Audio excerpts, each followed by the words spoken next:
వైఎస్ఆర్సీపీ నేత మాజీ మంత్రి పేర్ని నాని అతని కుమారుడు పేర్ని కిట్టుకు పోలీసులు నోటీసులు జారీ చేశారు. పేర్ని నానికి చెందిన గోడౌన్లో రేషన్ బియ్యం కేసులో పోలీసుల దర్యాప్తు వేగవంతం చేశారు. ఈ కేసు దర్యాప్తులో భాగంగా తండ్రి కొడుకులు ఇద్దరికీ నోటీసులు జారీ చేశారు. నోటీసులు ఇచ్చేందుకు పేర్ని నాని ఇంటికి పోలీసులు వెళ్లారు. ఇంట్లో ఎవరూ లేకపోవడంతో ఇంటి తలుపులకు పోలీసులు నోటీసులు అంటించారు.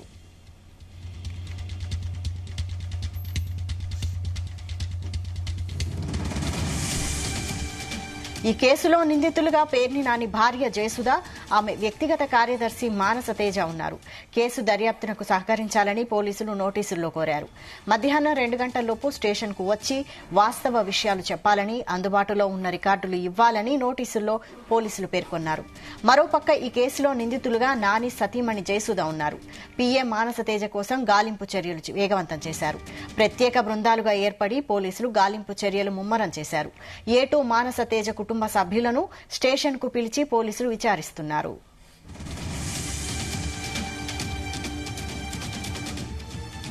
ఆంధ్రప్రదేశ్లో రేషన్ బియ్యం అక్రమాల్లో రోజుకో కొత్త విషయం బయటపడుతుంది. కృష్ణా జిల్లా బందరులో ₹1 రేషన్ బియ్యం స్వాహా చేసినట్లు అధికారులు గుర్తించారు. ఈ కేసులో పేర్ని నాని చిక్కుకున్నారు. రేషన్ బియ్యం మాయంపై పేర్ని నాని సతీమణి జయసుధ, ఆయన వ్యక్తిగత కార్యదర్శిపై కూడా కేసు నమోదైంది. జగన్ ప్రభుత్వ హయాంలో నాని సతీమణి పేరిట గోడౌన్ నిర్మించి సివిల్ సప్లైస్ కు అద్దెకిచ్చారు. ఆ క్రమంలోనే పేదలకు దక్కాల్సిన రేషన్ బియ్యం పక్కదారి పట్టింది. దీంతో పేర్ని నాని అధికార దుర్వినియోగానికి పాల్పడి రేషన్ బియ్యాన్ని పక్కదారి పట్టించారని తీవ్ర ఆరోపణలు వెల్లువెత్తాయి. ఇదే అంశంపై మరిన్ని డీటెయిల్స్ మా ప్రతినిధి నాగేశ్వరరావు అందిస్తారు. నాగేశ్వరరావు. Good morning.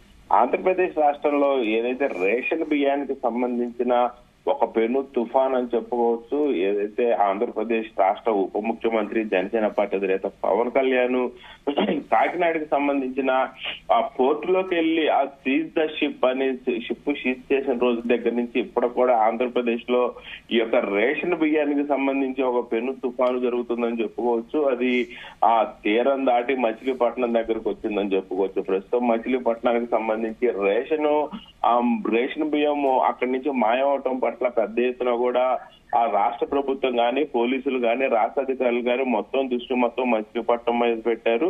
ముఖ్యంగా ఏదైతే మాజీ మంత్రి పేర్ని నానికి సంబంధించిన ఒక గూడెంలో రేషన్ బియ్యం ఆ నిల్వలు ఉంచుతా ఉంది ప్రభుత్వం. ఈ నిల్వలు ఉంచుతున్న క్రమంలో ₹1,00,00,000 రేషన్ బియ్యం ఆ గోడ నుంచి మాయమైపోయిన పరిస్థితి ఆ కనుగొన్న అధికారులు ఆ పేర్ని నానికి నోటీసులు అంటించారు. నానికి నోటీసులు ఇచ్చారు. తర్వాత నాని భార్యకి నోటీసులు ఇచ్చారు. నాని భార్య ఆ జయసుధ వ్యక్తిగత కార్యదర్శికి నోటీసులు ఇచ్చారు. అలాగే ఇప్పుడు తాజాగా ఆ నాని యొక్క కొడుకు పేర్ని కిట్టికి కూడా నోటీసులు అందజేశారు. ఈ నోటీసులు పేరును కిట్టికి అందజేయడంతో ఎప్పుడైనా ఏ క్షణానైనా సరే పేర్ని నాని పేరుని కిట్టు అరెస్ట్ అవ్వచ్చు అన్న ఊహాగానాలు ఆంధ్రప్రదేశ్ మొత్తం కూడా చెక్కలు కొడుతున్న పరిస్థితి అయితే ఉంది. ఆ ముఖ్యంగా ఏదైతే మాజీ మంత్రి పేర్ని నాని గాని ఆయన కుమారుడు కిట్టు గాని ఆ పోలీసులు నోటీసులు అందజేశారు. పేరును కిట్టు ఆ నోటీసులు అందజేయడానికి ఇంటికి వెళ్లిన సమయంలో కిట్టు ఇంట్లో లేకపోవడంతో అక్కడ ఉన్న డోర్కి నోటీసులు అంటించి వచ్చారు. ఏ క్షణమైనా ఎప్పుడైనా సరే ఆ పోలీస్ స్టేషన్ కు వచ్చి పేరును కిట్టు విచారణకు హాజరయ్యి గూడెంలో ఏం జరిగింది, ఎక్కడికి రేషన్ బియ్యం పోయాయి, ఎక్కడ అమ్మారు, ఎంతగా అమ్మారు అనేది పూర్తి వివరాలు ఆయనకి ఆ స్టేషన్ కు వచ్చి అందజేయాలని కూడా నోటీసు వాళ్ళ ఇంటి గేట్ కి అంటించి వచ్చిన పరిస్థితి అయితే ఉంది. ముఖ్యంగా ఈ యొక్క ఉదంతంతో మాజీ మంత్రి పేర్ని నాని గాని ఆయన కుమారుడు పేరును కిట్టు గాని ఆ పోలీసులు నోటీసులు అందజేయడంతో ఒక్కసారిగా రేషన్ బియ్యం కేసులో పోలీసుల దర్యాప్తులో భాగంగా తండ్రి కొడుకులు ఇద్దరికి ఆ నోటీసులు సర్వ్ చేయడంతో ఇద్దరు అరెస్టు ఖచ్చితంగా ఉండొచ్చని ఆ చక్కెర్లు అయితే కొడుతున్న పరిస్థితి ఉంది. నోటీసులు ఇచ్చేందుకు పోలీసులు ఆ పేర్ని నాని ఇంటికి వెళ్లారు. ఆ సమయంలో ఇంట్లో ఎవరు లేకపోవడంతో వాళ్ళ ఇంటి డోర్లకి ఆ నోటీసులు అంటించిన పరిస్థితి అయితే ఉంది. ఈ కేసులో పేర్ని నాని భార్య జయసుధ గాని ఆమె వ్యక్తిగత కార్యదర్శి మానస తేజ గాని ఇప్పటికే నిందితులుగా చేర్చిన పరిస్థితి అయితే ఉంది. ముఖ్యంగా ప్రస్తుతం వారిద్దరూ పరారీలో ఉండటంతో ఆ గాలింపు చర్యలు పోలీసులు చేపట్టారు. గాలింపు చర్యలు ముమ్మరంగా చేస్తున్న పరిస్థితి అయితే ఉంది. ముఖ్యంగా కేసు దర్యాప్తులకు సహకరించాలని ఆ నోటీసులో పోలీసులు అయితే కోరారు. ముఖ్యంగా ఆ పేరును కిట్టు కేసుకి సహకరించాలని కూడా పోలీసులు మెన్షన్ చేయడంతో ఆ పేరుని కిట్టు సహకరిస్తారా, ఆ పెన్ కిట్టు కూడా తప్పించుకొని తిరుగుతాడా అన్న ఆ కోణంలో పోలీసులు అయితే ఆలోచిస్తున్న పరిస్థితి ఉంది. మధ్యాహ్నం 2 గంటల లోపు స్టేషన్ కు వచ్చి వాస్తవ విషయాలన్నీ కూడా చెప్పాలని, అందుబాటులో ఉన్న ఆ రికార్డులన్నీ కూడా ఇవ్వాలని పోలీసులు ఆ నోటీసులో ముఖ్యంగా పేర్కొన్నారు. అలాగే గూడానికి సంబంధించి గత సంవత్సరం రోజులుగా కూడా గూడెం లోపలికి వస్తున్న సరుకు గాని, బయటకు వెళ్తున్న సరుకు గాని, అక్కడ రిజిస్టర్లు గాని, స్టాక్ పాయింట్ కి సంబంధించి గాని మొత్తం కూడా ఆ పోలీసులకు ఆ రికార్డులు అందజేయాలని కూడా ఫోన్ కిట్టికి ఇచ్చిన నోటీసుల్లో అయితే పోలీసులు పేర్కొన్న పరిస్థితి ఉంది. ముఖ్యంగా గత నెల మొదటి వారంలో తనిఖీలు చేశారు రేషన్ బియ్యానికి సంబంధించి. వైసీపీ లీడర్లకు ఉన్న ఆ సంబంధం ఏంటో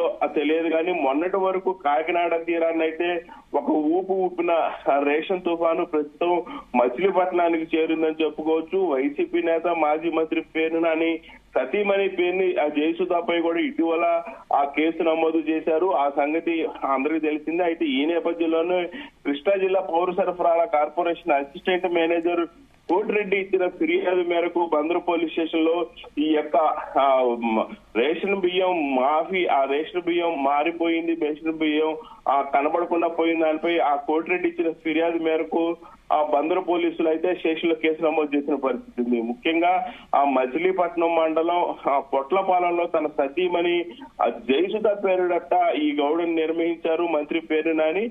దీన్ని సివిల్ సప్లై శాఖకు బఫర్ గౌడన్ గా కూడా ఆయన అద్దెకిచ్చిన పరిస్థితి అయితే ఉంది. మొత్తం తనిఖీల్లో భాగంగా కొద్ది రోజుల క్రితం ఆ పేరున నాని జయసుధకు చెందిన గౌడని పౌర సరఫరాల శాఖ తనిఖీ చేయడంతో ఈ వ్యవహారం మొత్తం ఒకసారిగా బయటపడిన పరిస్థితి ఉంది. కోట్ల రూపాయల బియ్యం ఆ గోడల్లో లేకపోవడంతో ఒకసారిగా అవాక్కైన అధికారులు దీనికి సంబంధించి ఆ పేరు నాని వివరణ అడిగారు.